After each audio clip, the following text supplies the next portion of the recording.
Welcome to the Digital Handshake. I'm your host, Scott Jorgensen, and we're pleased to be here with our guest, Dr. Joe Kelling, here in Dallas. Put it there. Yeah, thanks for having me, Scott. Absolutely, pleasure.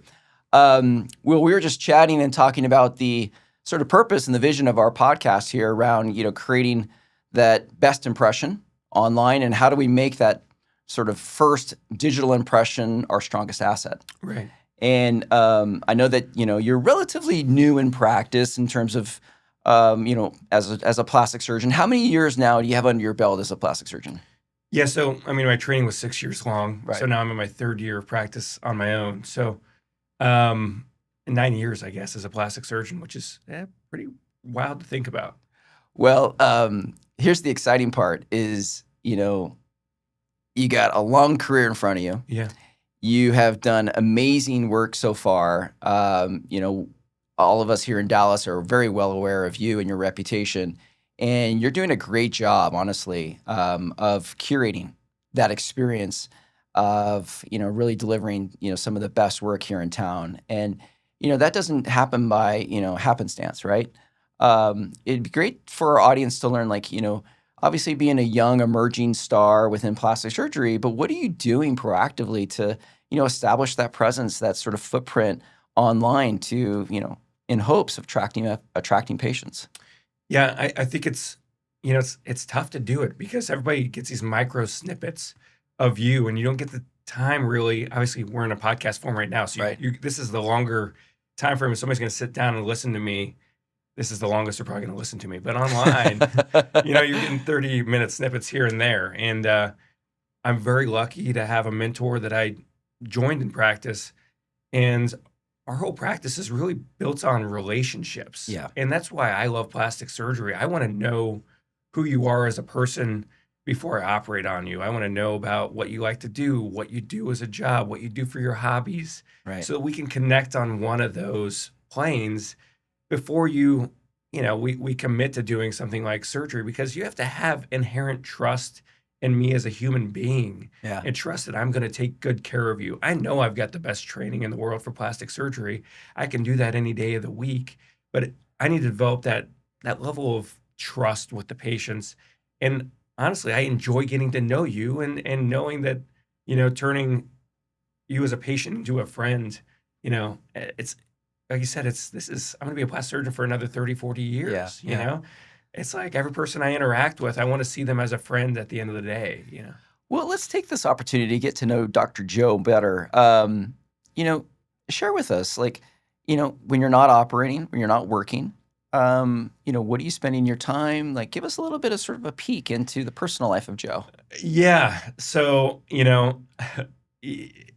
as you age, you start, you find the person that you love, you marry that person. Perfect. And you grow a family with them. So right now I'm in that very early stage of our family growth period. I've got a 3.5-year-old, a 2-year-old, and a 7-month-old. So outside of plastic surgery, Scott, to be honest with you, I'm not doing a whole lot other than raising children. But I love it. It's awesome. It's great, Yeah. So I'm able to connect with a lot of my patients on that plane, A lot of my patients in plastic surgery are women. Yeah. And a lot of these women have had kids, and they're looking to find themselves and the body that they had prior to having those kids.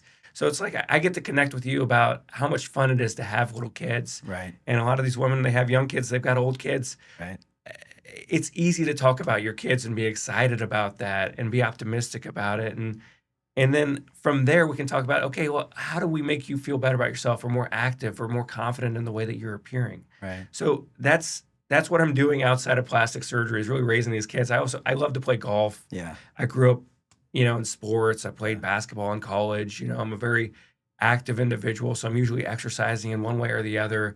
But, as you get older and you have kids, you probably remember this. Your hobbies become much narrower in scope. You got to pick the ones you really like and commit to those, because you don't have time for too many of them.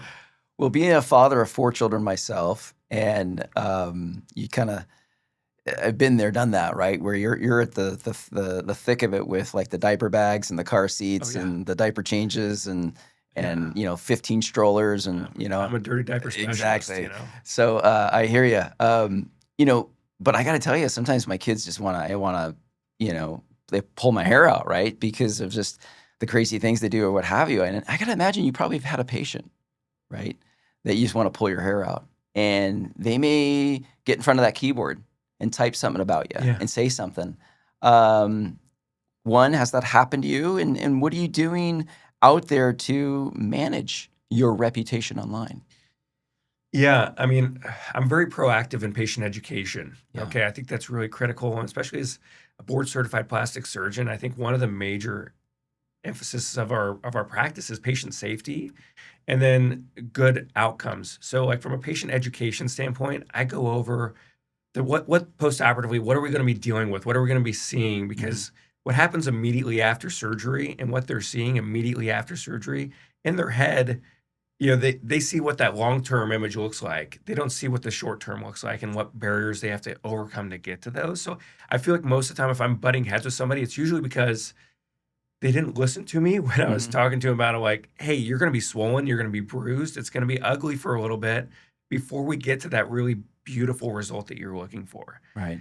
And a lot of times it's just like I just have to educate them, Yeah. and go back to that education and be like, please be patient with me. This is going to be okay. We're gonna get through this. Right. And if it's not, I'm gonna be the person that's here for you, and I'll make sure it gets right at the end of the day. Before they get onto the keyboard, it's just make sure you connect with them as a human being and see it from their perspective. Like, hey, I understand this is really hard what you're going through. Mhm. Let me help you. Mhm. Because when you came in initially, I took the time to build that trust with the patient and Mhm. make sure they knew that I was going to be there to help them at the end through the good things and through the bad. It's not a marriage, but in a way it is. There's a lot of trust you're making and developing really quickly Right. and have to commit to that. So, yeah, I think that's I important. love that word trust, and I feel like that's if I could pick one word to describe the podcast series here at the Digital Handshake, it's about how are we creating and instilling trust.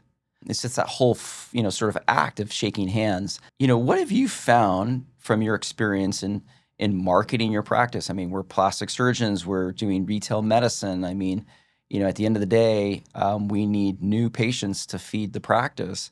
What are you doing online now to really help deliver that sense of trust for patients? I kind of already talked about it, but I think patient education is really important in demonstrating that you're an expert in the field so that when they come see you for a consultation, they know that you've taken the time to truly understand a topic that you're discussing with them. The patients are coming in more educated. Are So you they're, using videos for that? What are you yeah, what are you I, using like I mean, tactically to like actually create that for them? yeah, I think videos are kind of the multimedia that people Okay. really heavily rely on. You can Right. see how big YouTube is becoming. Mhm.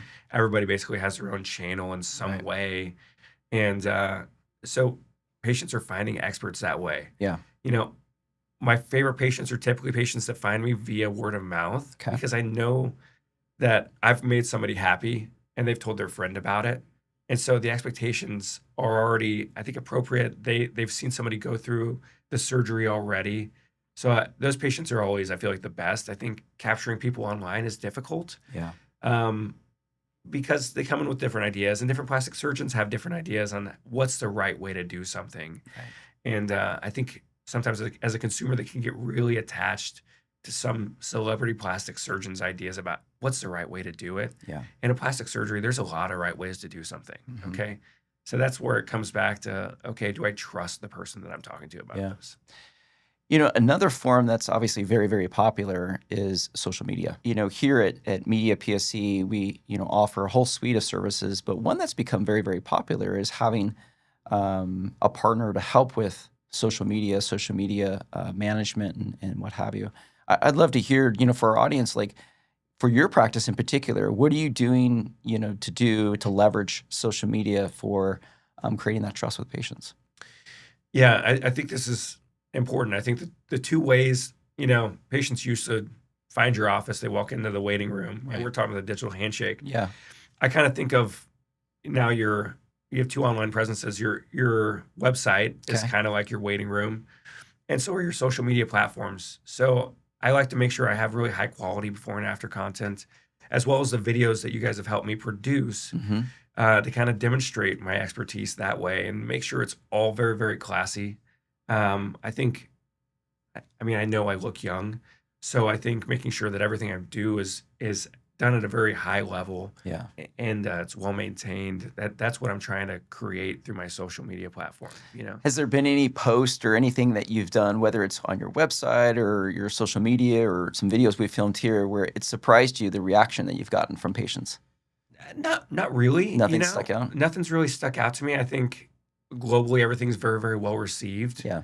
I'm not trying to be controversial about Yeah. anything, right? Like, I'm just trying to show who I am as a surgeon and who I am as a person and a character. So, um, yeah, everything has been well received, but there's nothing's really stood out to me. Like, I'm like, oh, I didn't realize people would react to it that way. Like, yeah, Well, I guess that's good. No news is good news. yeah. Um, I guess, kind of wrapping up here, one question is, you know, if you were able to find a couple extra $1,000 in your marketing budget a month, right? What additional sort of things are you looking at right now with helping in your marketing, your promotion, your, sort of outreach to patients? Where are some bets that you're considering? I think people spend a lot of time on Google looking for Mhm. these things. So, how can I boost my status on Google or Yeah, and the SEO? Again, being a surgeon that's in my third year of practice, not my 30th year of practice, right. my website is a little bit younger in Yeah, terms of what shows up on Google pages. So right. I think I'd probably spend more money that way to try to kind of boost my search engine optimization. Um, I've tried to do a lot more open houses and stuff like that, but Hmm. I think the easiest way to reach people is truly via either Google or social media. Yeah, So finding better ways to reach patients or prospective clients through social media platforms too, I think is probably a secondary way of how I do it. right. And then just as a little fun question for you to kind of as we wrap up here is, if you had a chance to shadow a plastic surgeon where you could go and watch them operate, go to their practice, perhaps see how they do it, right? Yeah. Is there a surgeon that you've never met that you're like, you know what, I'd really like to go visit Dr. X? Anybody come to mind that you would love to have the opportunity to go and shadow and visit and see how they're doing it? Yeah. I mean, I think there's a couple of surgeons that have very, very comprehensive practices that do a good job of managing preoperative education and then postoperative recovery. Right. And I think it's a costly endeavor to bring all of those things into one practice. But I feel like Lou Bucky in Philadelphia has done a great job of doing that and seeing what he's done from afar. I've never met him personally. And then there's a facial plastic surgeon in St. Louis, Mike Nyack, that I think is he's excellent in terms of his patient education and what he puts out there on social media platforms, and he's very real.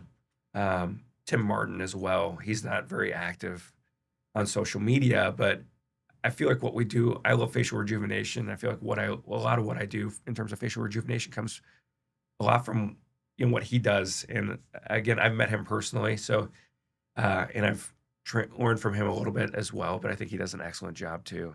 Right. Well, those are all, Mount Rushmore type, plastic surgeons, no doubt.